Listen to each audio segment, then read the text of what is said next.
Muy bien, 20 y 45 en Frente al Tablero, momento de escuchar a nuestro amigo, nuestro historiador, Horacio Olivera. La semana pasada terminó la saga del ajedrez en tiempos de guerra, ¿no? Comenzaba la guerra y estaban las delegaciones en Buenos Aires, se había terminado de jugar la octava Copa de Naciones, había ganado Alemania. ¿Qué tal, Horacio? ¿Cómo estás? ¿Cómo te va, Carlitos? ¿Y cómo sigue este cuento? Como vimos, varios jugadores extranjeros que habían venido a jugar el Torneo de las Naciones por los motivos obvios de la guerra y las persecuciones en Europa, se quedaron, algunos temporariamente, otros definitivamente. Uh-huh. Así que no fue difícil para los organizadores y para las federaciones de ajedrez de toda la Argentina aprovechar no solo esa situación, sino el enorme auge que el ajedrez del ajedrez que la Olimpiada, o mejor dicho, el Torneo de las Naciones, como se llamaba entonces, ese auge que había despertado en 1939 a raíz de este torneo. La permanencia en el país, luego de finalizado el certamen de estos jugadores famosos y de otros ajedrecistas, tal vez no tan conocidos, pero sí de muy buen nivel, posibilitó la realización no solamente de torneos reforzados con nombres ilustres, por así llamarlos, Sí. sino también la organización de simultáneas, de clases técnicas, conferencias, todo tipo de actividades relacionadas con el juego. En cuanto a los torneos, el primero, con la participación de varios de los jugadores extranjeros, Sí. lo organizó la Federación Santafesina de Ajedrez y se jugó en Rosario desde el 21 de septiembre de 1939, apenas nomás terminado el Gran Torneo de las Naciones.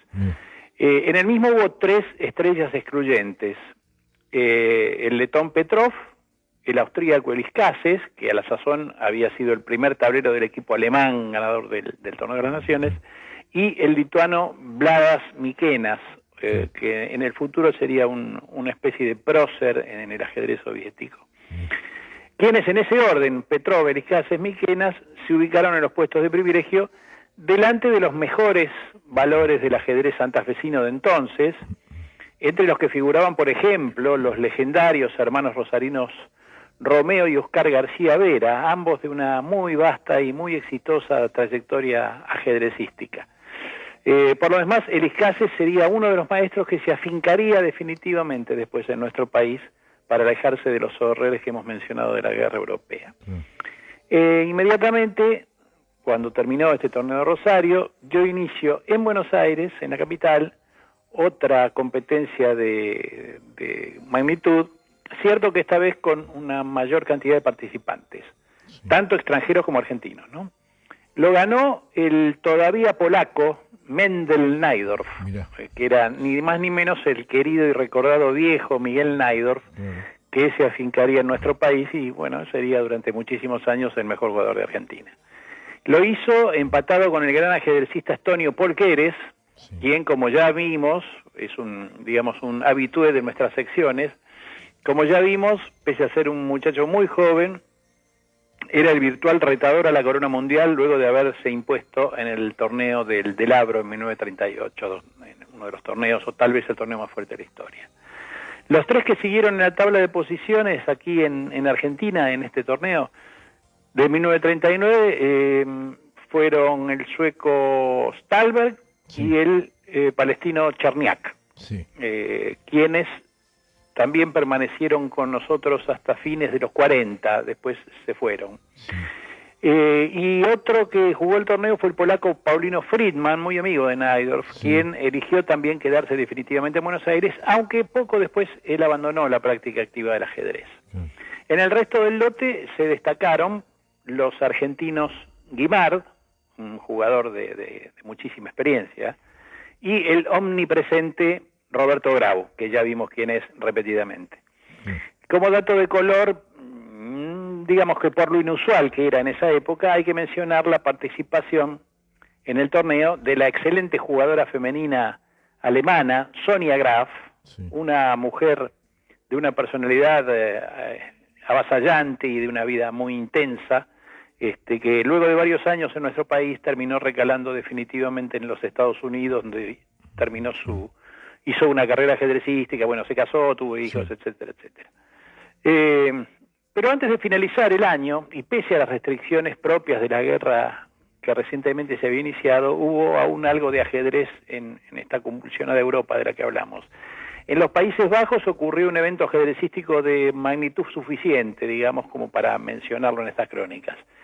Se trató de un match que desde mediados de diciembre del 39 y hasta enero del 40 sostuvieron el ex campeón mundial holandés Max Euwe con el jugador del momento, Paul Keres, de quien hablamos recién.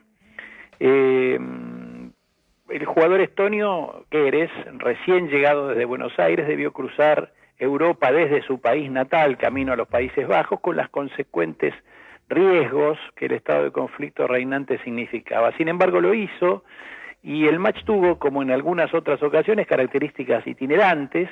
Ya hemos hablado de matches con características itinerantes, pues se jugó en en las ciudades holandesas de Ámsterdam, Utrecht, La Haya, Rotterdam y Hilversum. Fue ganado ajustadamente por Keres, confirmando el gran momento ajedrecístico por el que estaba atravesando. Y aunque fue este el último de los acontecimientos de primer nivel, no fue el único torneo que cerró el año en el viejo continente, porque los ingleses, incluso estando ahora en guerra, no iban a abandonar la realización de un certamen que ya había adquirido fama y formaba parte de la tradición ajedrecística internacional año tras año, desde bastante largo tiempo atrás. Nos estamos refiriendo al torneo de Hastings, que ya hemos hablado, aquel que se iniciaba los últimos días de todos los años y concluía los primeros días del año siguiente, sí, pero que esta vez no contaría, por obvias razones, con la cantidad ni la calidad de ilustres nombres que le daban la relevancia habitual, sí. Pero los organizadores, antes que cancelarlo, prefirieron llevarlo a cabo de todas formas, pero esta vez restringido solamente a la participación de jugadores ingleses. Aunque ello restó un poco de brillo al evento, cierto es que quedó muy alto el espíritu deportivo que demostraron tanto jugadores como directivos al no cejar en su empeño, incluso en circunstancias tan desfavorables para el desarrollo de cualquier evento deportivo. Por lo demás, esta contingencia solamente fue el preanuncio de la merma total en la actividad en los años futuros, propia de las dificultades ocasionadas por la enorme tragedia que ya estaba asolando Europa. Bueno, muy bien, muy bien. Nos queda ahora entonces este paréntesis, cómo seguirán las competencias, ¿no? Sí, hubo algunas cosas, pero todas teñidas de un color político y teñida además por la cuestión propia de la guerra, que ya lo vamos a ver en las futuras emisiones. No te interrumpí cuando dijiste lo del torneo en Rosario, que hubo 12 ajedrecistas rosarinos, mencionaste ahí, ¿no? Sí, santafesinos y rosarinos, sí. Hincha de Central. ¿Y de quién me lo hincha? No hay otro equipo, ¿no? Sí, no conozco otro. Bueno, Horacio, un gusto escucharte. Te mandamos un abrazo grande y la seguimos el viernes próximo. Gracias, Carlitos. Un abrazo. Chao, campeón. Chao. La mejor jugada está en Radio Porteña. Descubrí cada viernes a las 8 de la noche por qué el ajedrez es fácil y divertido.